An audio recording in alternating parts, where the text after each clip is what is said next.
The Bread and Better podcast acknowledges the Yagara people and the Turrbal people as the traditional custodians of Meanjin, the lands on which we record today. We pay our respects to the Yagara and Turrbal elders, past, present, and emerging. This podcast is brought to you by Hey Al Productions. Did I say good? Did I get you to do it one more time? Maybe just in case. Okay, do it one more time. Go. Bread and Better podcast. Okay. Bread and Better podcast. I feel like I am. Bread and Better podcast. Welcome back to the Bread and Better podcast, your go-to show for all things women's holistic health. We're talking mental health, fitness, nutrition, motherhood, friendships, feminism, and everything in between. I'm Alex. I own Hale Productions, a boutique podcast production company. I'm a mum of 3 and a freelance feature writer with a focus on women's health, pop culture, and travel. So this week is a little bit different because my amazing co-host Tegan is actually on holiday in Vietnam, living her best life. So I'm going to be holding down the fort. As you guys know, one of the things we are really passionate about on this show is sharing women's stories and spreading awareness about conditions and disorders that often go undiagnosed, misdiagnosed, or delayed. On today's episode, we are welcoming Grace Cockatoo. Grace was diagnosed with autism and ADHD late in life and has very generously offered to share her experience with us today. Welcome, Grace. Thank you for having me. Okay, so before we get into it, we are going to start the show the way we always do by discussing the best thing we ate in the last week. So, Grace, would you like to go first? Sure. I feel like in the last week I haven't had anything exciting, but I think it was last week. I had broken heart and Yum. I got my classic burger and the cheese fries, and that was definitely, that was probably the only good thing I ate. That's so funny. I had in here the pizza that I had in Melbourne, but I forgot that I was recording with Tegan yesterday, so I have to go off on the fly because I used that yesterday. The other night we had Thai antique. Have you ever had that before?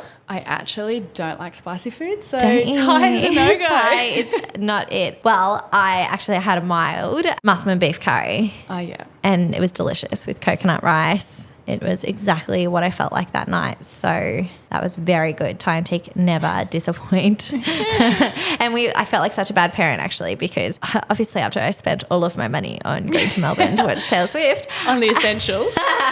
We were on a little bit of a budget and I was like, I don't really feel like cooking. And we were like, what should we do? And the kids were like, I feel like cereal. I'm like, do you? Let's do that. We never do that. I'm the fun mum. I was like, yeah, you guys can have cereal and I'm going to have Thai when you go to bed. Yeah. They probably love that though. They did. Oh my God. They were like, can we do this more often? And I was like, As long as you don't wake up hungry, it's fine. Right? I was like, whatever. Cool. So I met Grace when she was pregnant with her second baby. She is a part of friend of the pod, Ash Williams' amazing group of mum friends. Grace is the founder of the Neurospicy Club, an online community bringing awareness to ADHD and autism through lived experience. She is the mum of 2 beautiful girls, Marlo and Lena, and the wife of Nakia Cockatoo. So, Grace, thank you, first of all, for coming on the show today. Let's kick things off. When did you first think that you might be neurodivergent? It would have been when I had my first daughter. I kind of just I went through some things and then I of course got on with COVID, TikTok came around and then I got an ADHD talk and I was like, all these things I'm feeling, this sounds like me. Yeah. And then it was probably 2 and a bit years of me just being like, I think I've got it. And then because it wasn't there's still a stigma around it. Yeah. But because it wasn't so known, I remember even talking to my husband and he was like, you don't have it. No, you don't. This is just your personality. And I was like, no, I'm pretty sure I do. ADHD is not just being really hyperactive, because I am not hyperactive. Yeah. Maybe vocally, but if anything, I would rather laze around all the time. Yeah. But so after having my daughter, I was everything, I had no routine anymore and she didn't sleep. So I was running on little sleep and I was like, oh, I know like parenting's hard, but this feels really hard. Yeah. Then I was on TikTok and I was like, I think I'm ADHD. And then I actually started studying to do support work. And one of the NDIS things that I was doing, it was about autism. And after doing that, I was like, oh, everything on here kind of sounds like me. Yeah. But also I know there's a big crossover, so I'm not sure. And also in my head, I thought of an autistic person like what the media thinks of. Yeah. And I was like, that's not me. That can't be me. Yeah. And then, I finally booked in like a diagnosis and then, Yeah. In our Feminism 102 episode, we touched on how difficult it can be for women to get an autism and ADHD diagnosis, and that it is made all the more difficult at the moment because of the nationwide psychiatrist shortage and the expense of it all financially. What was the process like for you? So like when I was 19, I now realize I was just like completely burnt out. But I remember my ex messaging my mum being like, hey, look, something's going on with Grace. Like she needs to get some help somewhere. Yeah. And then my mum ended up like, because I was so young, she took me to the doctor. And then I ended up seeing a psychologist I saw two, and the first one was just not a good experience. He was just a male and just very typical yes, no. And then I saw another lady and she was really great, but they diagnosed me with depression and social anxiety, which I know is like very common for neurodivergent people. So there was that, and then I was on antidepressants and they worked, but it never fully worked. And I still, what I thought was having panic attacks, but it wasn't panic attacks, it was just a meltdown. Yeah. Which I didn't realise that's how a meltdown could be. And then, after all of that, I went on like this spiritual journey and I felt like pretty calm within myself. But then, after having my daughter, I realised like, okay, there's still something underlining there. Like, I need to look into this further. So took me ages, and I finally got the courage. I was like, okay, I'm going to go to the doctors and I'm going to book in and try and see a psych. And my biggest fear was I'd get there and they'd be like, no, what do you mean you have it? Like, no, you don't. Like, you're definitely not ADHD. Yeah. And I got there and I could tell when he was writing everything, like I'd say things for him to tell the psych and he would like change it a little bit. Yeah. Or like, and then at the end he was kind of like, so how long has this felt like? And I was like, oh, like for as long as I can remember. And he's like, when has it gotten worse though? And I was like, oh, like since having my daughter, so probably 2 years ago. And he'd be like, okay then, and then only write that down. Right. So like I knew that he was just trying to put it as like, oh, you're just a stressed mum that kind of can't cope. Yeah. Yeah. So then after that, but then I was like, just ignore that, because I kind of knew that could have happened. So after that, then I had to try and find a psychiatrist, which wasn't easy either. I rang so many places. Yeah. And I got to the point where I was like, I was a bit fussy. I really wanted a female. After having the bad male experience with a psych, I was like, I just don't want to do that again. Yeah. So then I was trying and I couldn't find anything. And then I was like, I'm going to jump on Facebook. Like, surely there's some kind of support groups for Brisbane. I found some and people were recommending, and like, because it's a common thing, there was lots on there. And then I found my psychiatrist that I booked in with in the end. And then it was like a 12-month wait for me to get in. And it was funny because then I kind of had I'd settled in. Yeah. Like, you know what? Maybe I don't even need to go. Yeah. And then it was like, I think it was 2 weeks before or something, I was going to cancel. And then something happened and I was like, no, I need to go. I have to go. Yeah. Because just because I feel good now doesn't mean I'll always feel good. Yes. Yeah. So then I booked in, and I was actually also another reason why I wasn't going to do it is because I was like, I don't want to spend all this money and then what if I don't have ADHD? I had this whole imposter syndrome that I'm just faking it. Been there. Yeah.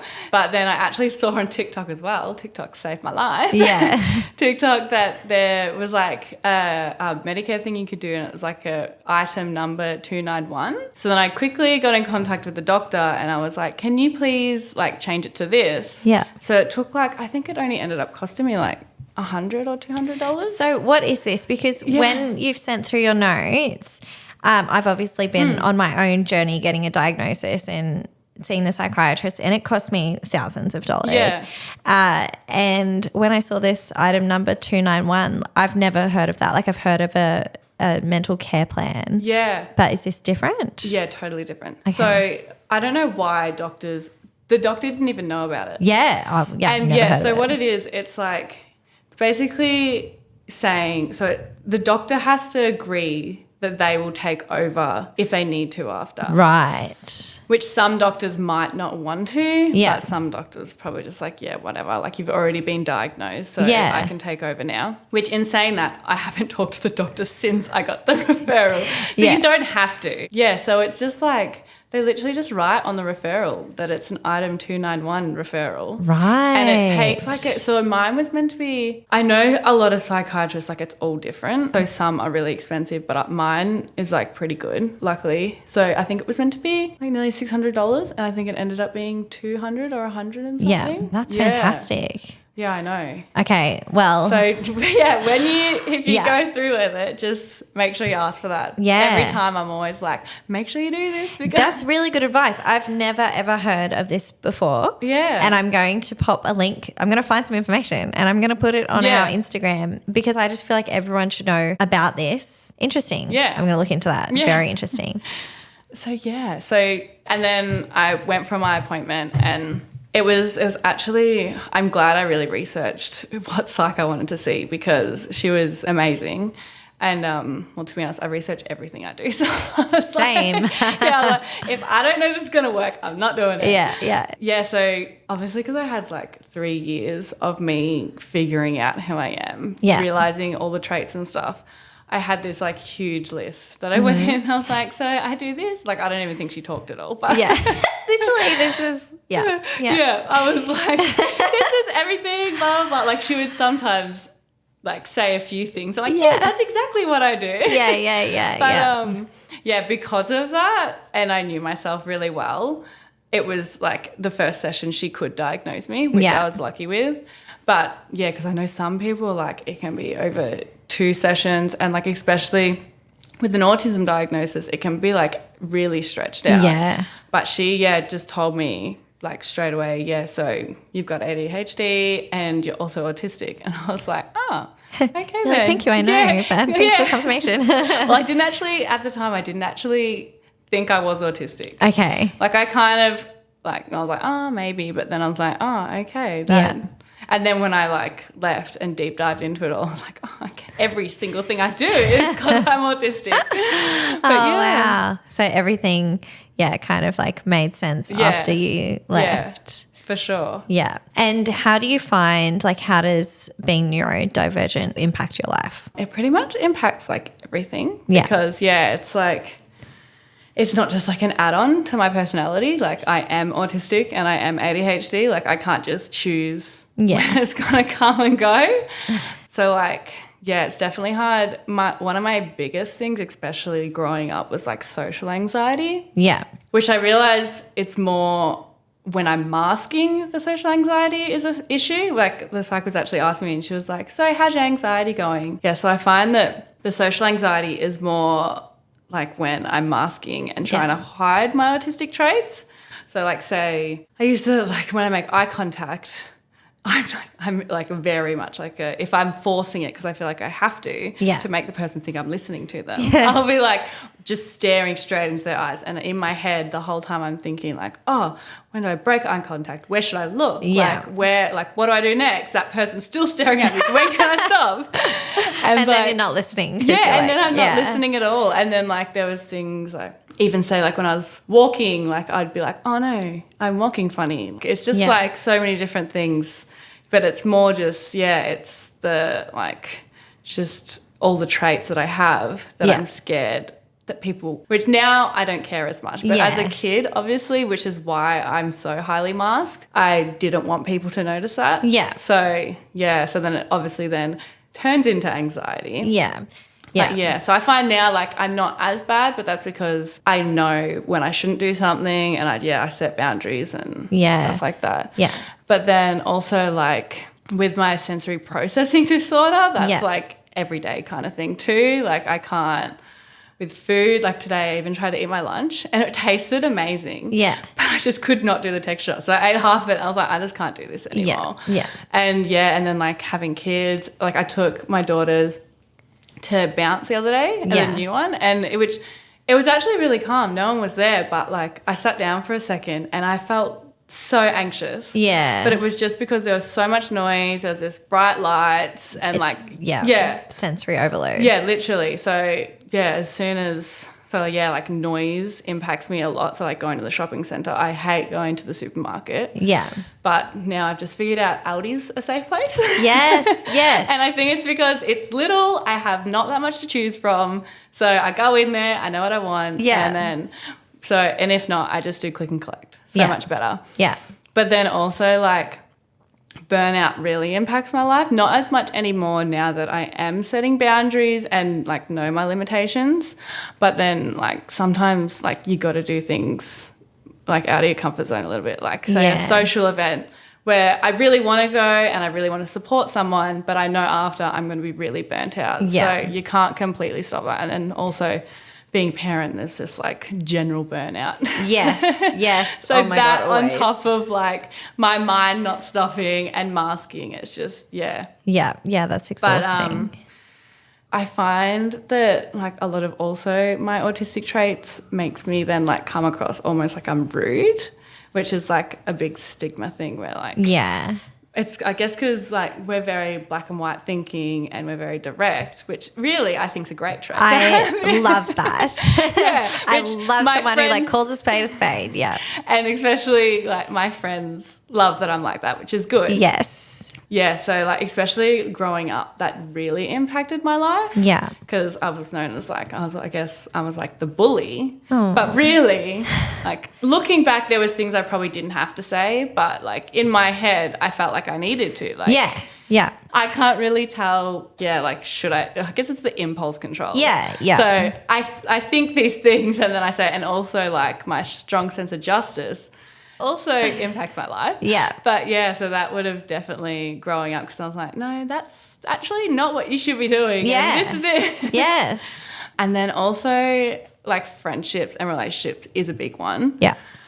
But that probably comes down to as well like the black and white thinking and also like rejection sensitivity, which I actually talked about. I did a post yesterday on my Instagram and I never realised this was like such a big thing, but it could be like something so minor and I'll look into it so much that I think I'm being rejected, but I'm not. And I actually recently found out I've also got PMDD, which I find my rejection sensitivity is heightened even more than. Yeah. But now that I've recognised that, it's good because I'm more aware and like when it happens, I kind of just like there was a few times where I've messaged my friends. I'm like, hey guys, I think you hate me. Yeah. They're like, no, like I hate that you think that, like we love you. And then like a few days later, I'm like, oh, why did I even say that? Like I know they don't hate me. But now I'm aware of it. I can be like, actually, a week ago, I didn't feel like that and nothing's changed. So it's like, having that level of awareness about yourself. Yeah, definitely. But and then like especially with my ADHD, which probably also being autistic too, my executive function is not great. Yeah. Like my husband hates every single night. I reckon for about 2 hours I say, I need to have a shower. But like I will not get up and it's literally because my brain just like, it can't do those things. It's just, if it's not giving me dopamine, I just won't do it. And then, so. Oh my God, I get that. But I'm like, but that then affects like everything. So down to housework. Yeah. And then I actually also have interception, which is like I don't recognize what's going on in my body. Yeah. So like when I first got diagnosed, I really realized it and like my body can't figure out what's a threat and not. So even if I'm like going for a walk and my heart starts like beating a bit faster because I'm exercising, I feel like I'm having anxiety. Right. But I'm not. But it's my body freaking out like what is happening right now. Yeah. And it can't, But then like when it comes to eating or like drinking, I don't get those cues that I'm hungry. until it's like very last minute. So like Right. I'll get to 3 p.m. and all of a sudden I've crashed and I'm really grumpy or like, And then I'm like, oh, actually I haven't eaten at all. Yeah. So like that's what's going on. And then like going to the toilet, I don't realize I need to do a wee until I'm like, it's there. Yeah. And I'm like running to the toilet. But yeah, so like that would definitely be the main things that impact my life. But yeah, like I said, it's like everything I do basically is because I'm neurodivergent. So I just have to like navigate a life that's easier for me and set those firm boundaries. Yeah. And so do you feel like since having that diagnosis then that it's made your life like not easier in a sense, but you've been able to learn what works for you and do the research and like talk to other people about it as well and find out what works for them? Yeah, definitely. So like most of the autistic traits I knew I did, but I didn't really know. Like because I masked so much. Once I actually took my ADHD meds, I remember being like, what is going on? Like, I'm a totally new person because I had all these autistic traits coming out that I didn't even know were there because I masked them. Yeah. And I'm guessing like, I don't know if because my mind was so hyperactive, it blocked out a lot of the sensory processing stuff. Yeah. So, and I remember thinking like, it was a bit scary. It was like, I was a whole new person that I had never met and I was 26 years old. And you're like, oh my God, like, what is happening? Have I done? Wow. But then the more I looked into it and like researched, I then realized like what was going on. Yeah. And then now like when things happen, I can just be like, okay, feeling overwhelmed. I need to get to the point where I'm in a public space and I feel comfortable putting on noise cancelling headphones. Yeah. But do you wear those little loop ones? I do have them, which I use at the supermarket, or the shopping centre. I more actually find, so I don't mind noise, but it has to be like one input of noise. Yes. Yeah. So I've now just been listening to an audiobook or like a podcast. Yeah, so I've just found adjustments eventually and that's made it so much easier. And now it is a lot easier. Like I rarely burn out, like which is very fortunate for me because some people it's really hard.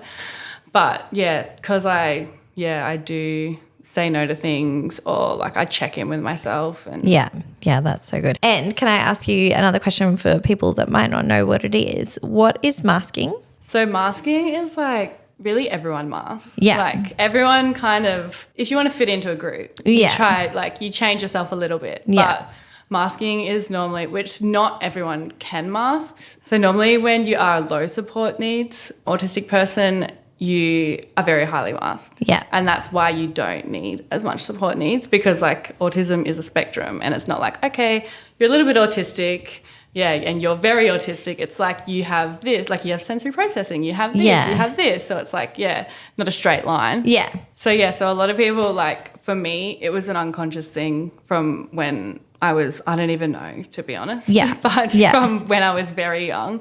And it's normally because like autistic traits aren't the norm in society and you either realize that or it could be like a trauma thing where you're told like to stop doing something or to like, make yourself feel smaller. So you mask to basically for like a safety thing. Yeah. Yeah. Yeah. So like say me masking would be trying to make eye contact or trying to force a conversation when I hate small talk. So instead like really I should just sit there and not talk, which is okay. Like you don't have to, you don't have to talk to a stranger the whole time. Right. And do you think like this is something that when I was researching ADHD for our feminism episode and autism as well, a reason that girls don't get diagnosed is because we spend so much time trying to please other people.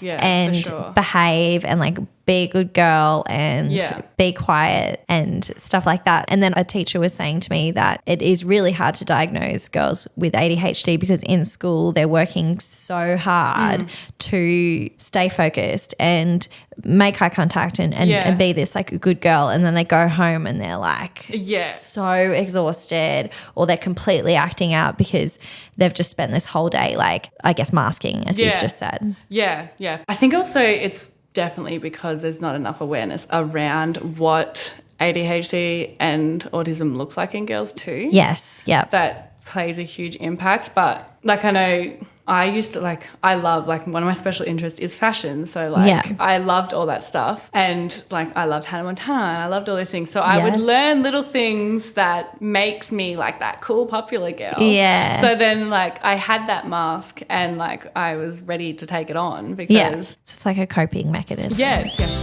Yeah.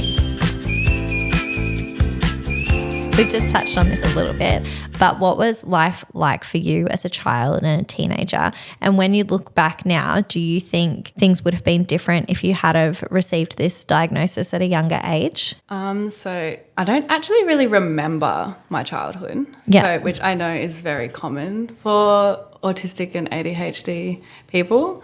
And I don't know if it's because you kind of been in fight or flight like for so long that your brain just gets rid of it. But so like before the age, I reckon it was like, I can remember up to like grade 6 and then so like 11 and then that's all. Yeah. But like looking back, I had like a very typical, he's not diagnosed, but like if you looked at him, well, I remember the teachers and everything said that they wanted my brother to get on medication for ADHD, but the stigma around it, my mum was like, no, like, because it like back then the doctor could prescribe you it. Yeah. So you literally like, they were basically like zombies because it was like a high dose of Ritalin. Yeah. But like I had a very typical ADHD brother. So looking at me, I was not. Yeah. I was not like in that box at all. But so I didn't really come out of my shell till I was a teenager. And I honestly think it's because that's when I kind of really like found my mask. Yeah. And I was like, all right, this is who I'm going to be. I'm just going to keep doing that. And like as a teen, it always did feel kind of hard. I didn't realize that's what I was doing, but I was like such a perfectionist. Like everything had to be perfect. I had to have my hair straight. I had to like wear the certain things. Like and if I didn't, I'd have a meltdown. Yeah. So, and then if I looked at myself now, like if you look at my school reports, it's like very obvious I was ADHD. They're like, she was distracted. She couldn't she kept yelling out answers. Like she wouldn't do this. And I was also super impulsive. So like, I remember my parents being like, what are we going to do with her? Like, I was a naughty kid, but I wasn't actually. No. I was just impulsive and undiagnosed. So I was just doing whatever my brain told me to. Yeah. I was just trying to get dopamine somewhere. So like I know as a kid, my mum has told me things with with, like I said, my toys, like I used to have them all set up and I would cry to my mum being like, I don't want my friends to come over because like they're going to ruin my things, which we didn't realise at the time, but that's definitely was like an OCD thing. And like I used to also get like really intrusive thoughts going to bed especially, and I'd be really scared, like I couldn't sleep and I'd cry because I'd think that like someone's going to come and do something to my family. It's like that's not a normal anxiety thing for a kid to have. Yeah. And then I also had the sensory processing as a kid.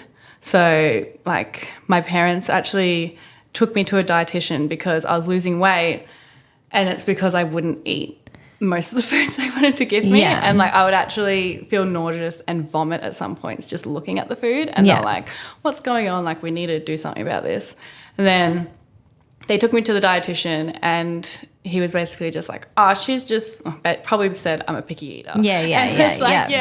Give her a snack plate and like she'll be good. And of course, like I would love a snack plate now. Right. So that kind of got overlooked then too. But also like I can't blame my parents at all for anything because there was not enough awareness around it. And like I was just that quirky girl that like was just that little bit different. And like I also like growing up, I never really kept friendships either. And it was even like, I think like as long as I can remember, I never really, it would be maybe 2 years I would keep this friend and then I'd be on to the next one. And I don't know if that was also like, I got the ADHD, I got bored and I was like, I need change. But then also I even struggled with like up until now, it's like that feeling of connection. And it's because I didn't realize autistic people, the way they connect is by info dumping or sharing a special interest and stuff like that. So I was always going through friends, and I never like fitted into like a whole group. I always had to have like that one safe person, and then sometimes I would go to the group things, but like as a teen, there was lots of anxiety around all that sort of stuff, trying to keep up friendships friendships. And if I got diagnosed earlier, I think things would have been different. Yeah. But I don't know if, like, this is also a very privileged thing to say, but I don't know if I would have wanted to be, like, I would have for my mental health, but I also then wouldn't have formed my mask, and I also, like, wouldn't have probably got to where I am. Like, yes, it definitely wasn't easy, but because I was so highly masked, I didn't really notice. Yes. And so things would have been different, but also I wouldn't be where I am today. And I'm like, I'm so grateful. And also, like, I'm glad I'm doing it now, though, and I probably will do it differently with my daughters because, like, my daughter, my eldest, like, she's definitely ADHD, and now I'm, like, really looking at it. She's definitely autistic as well, and I think I will probably go down the path of diagnosing her earlier, but more just so she can be, like, stronger in who she is. Yeah, and you can provide her with all the right support. Yeah, exactly. Yeah. And then she probably, like, she might hopefully not have to struggle as much. Yeah. But still be true in who she is. Yeah, so true. Yeah. And there's so much more awareness now. Like it was really different when, I mean, I'm older than you, but when we were younger, I feel like it's definitely a lot easier for people to talk about now, and there's so much more support at school. Magnolia is in the Step Up program, and she's so proud to go to Step Up, and she loves getting this, like, extra support. She feels really special. Yeah. I feel like when we were kids, you know, there was a bit of a stigma attached to having like, to go to stuff like that. Different. Yeah, like, yeah. Do not send me to anywhere. Yeah, whereas, makes me stand out. Yeah, all year this year she's like, when am I starting Step Up? Like, because she gets one-on-one attention and one-on-one support, and she loves it.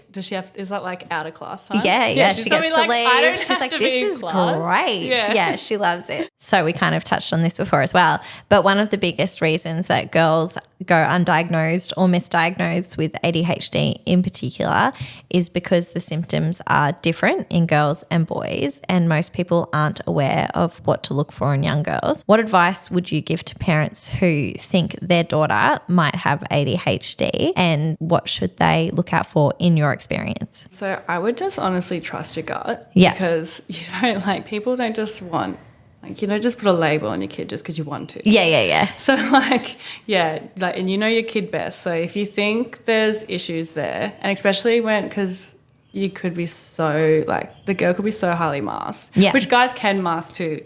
Like, especially, like, my husband, he definitely highly masks. Yeah. And he hasn't realised till now. Yeah. But, so you know your kid best, so trust that. But, like, a big thing could be, like, meltdowns. Yeah. Because people think of a meltdown like you could be, like, hitting yourself or, like, something like that. Yeah. But a meltdown can literally just be crying, which for me, it is just crying. Yeah. And in my head, everything's shutting down. Yeah. But, to other people, You're just crying. I'm just emotional. Yeah. But, so, like, things like after socialising or after school, which, they, like, having a big meltdown after that. Or stimming is another one, which also, everyone stims, but, like, to the extent. So, like, with me, my whole life, I always have twirled my hair. Yeah. And that, like, for a girl, like, oh, she's just playing with her Twirling hair. her hair, yeah. But that's actually my stim. Right. And that's how I calm my nervous system. Yeah. Or it can be, like, my daughter, her new stim is spinning around. Which that is actually a common autistic stim. But she, like, I've noticed if she gets a little bit anxious or, like, she's, like, excited, she does, like, this little twirl. Cute. But it can be, like, and, like, ADHD stims can be, like, I'm making noise. So, like, singing songs on repeat, things like that. So stimming would be, like, a big factor as well. And as well as, like, anxiety. Like I said, with the social anxiety, like, being a shy girl is, like, what society thinks. But normally, like, there's an underlying cause there. So, and then, like, having issues with school, which isn't always the case when you're highly masked. But, so, like, the issues could be around anxiety or, like, being impulsive or stuff like that.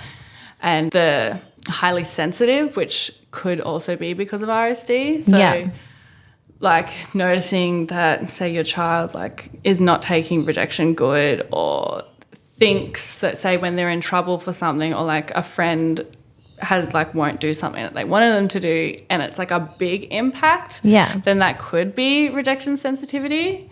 And then, the executive function thing too, like your kid's not just being lazy, which some kids, of course, are just lazy. Don't want to do it.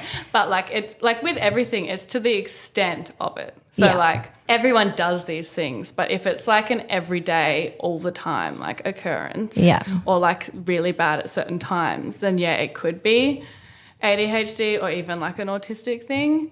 And clumsiness as well is like a big one. Really? See, I didn't know this. Which is me. Like I always got bruises all over my legs. And it's actually a spatial awareness issue. So like if I turn around a corner like in my house, I know where all my walls are, but all the time running into the wall. And I'm like, what is going on? And it's spatial awareness. So like I can't actually figure out how much space I have between myself and the wall. So I just crash into it. That's so interesting. I didn't know that. Yeah, and like my daughter, she is super clumsy. And it's just like you're just not spatially aware. So. Yeah. Oh, that makes so much sense. Yeah. But there's so many things. But honestly, trust your gut. And if something seems to be recurring a lot, then like you have every reason to think that you want to like look into it more, get a diagnosis.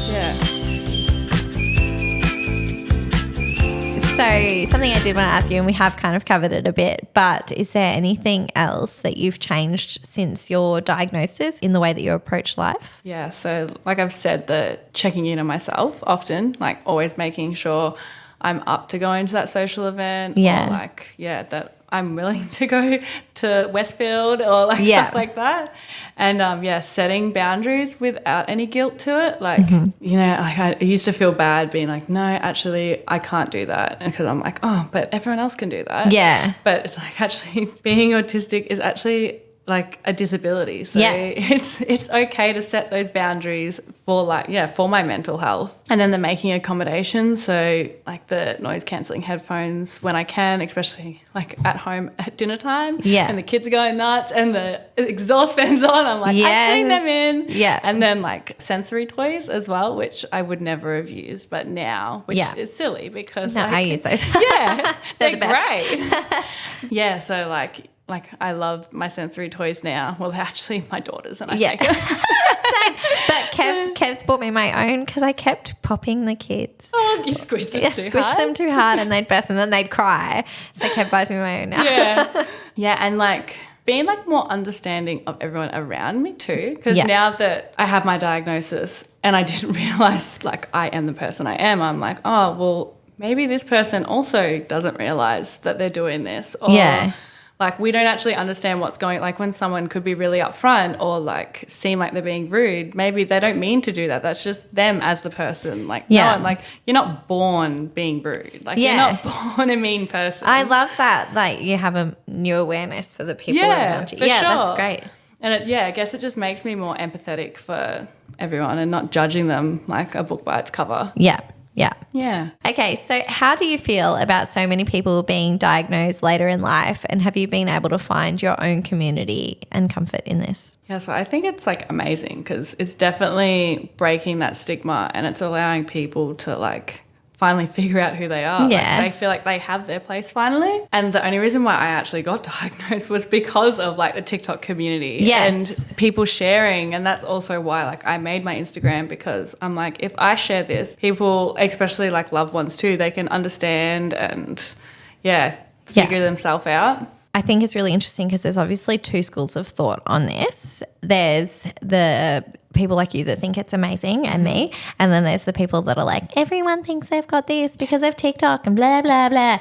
But like, sorry, isn't awareness just like a great thing anyway? Yeah, like, I know.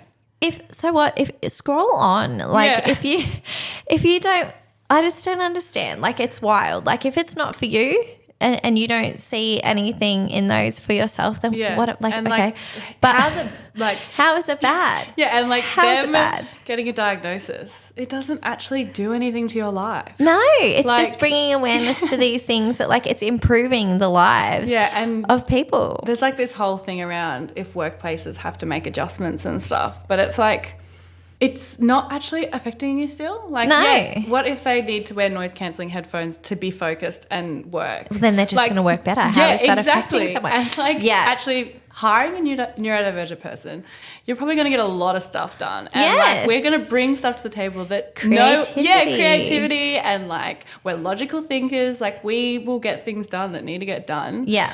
And Yeah, when people say that to me, obviously with anyone who's listened before will know that I have a bipolar diagnosis. Someone said to me the other day, oh, how do you feel about all these TikToks and people being like, oh, I think I have bipolar. I'm like, well, I mean, say there's 100 people that watch TikTok and of those people, 85 think that they have bipolar now because of this TikTok. Say there might actually be a few people in there who do actually have bipolar.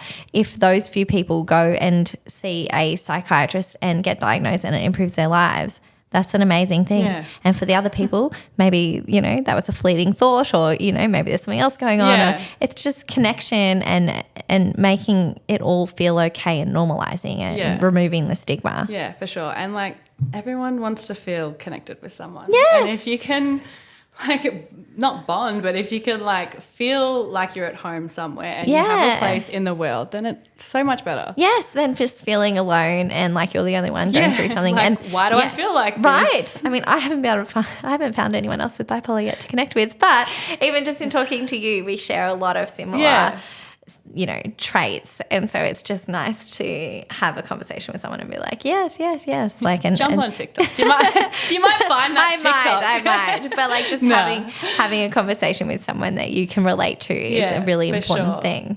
Finally, do you have any advice for someone trying to support a loved one or a friend who is autistic or ADHD? I would definitely just say broaden your knowledge on it. Yeah.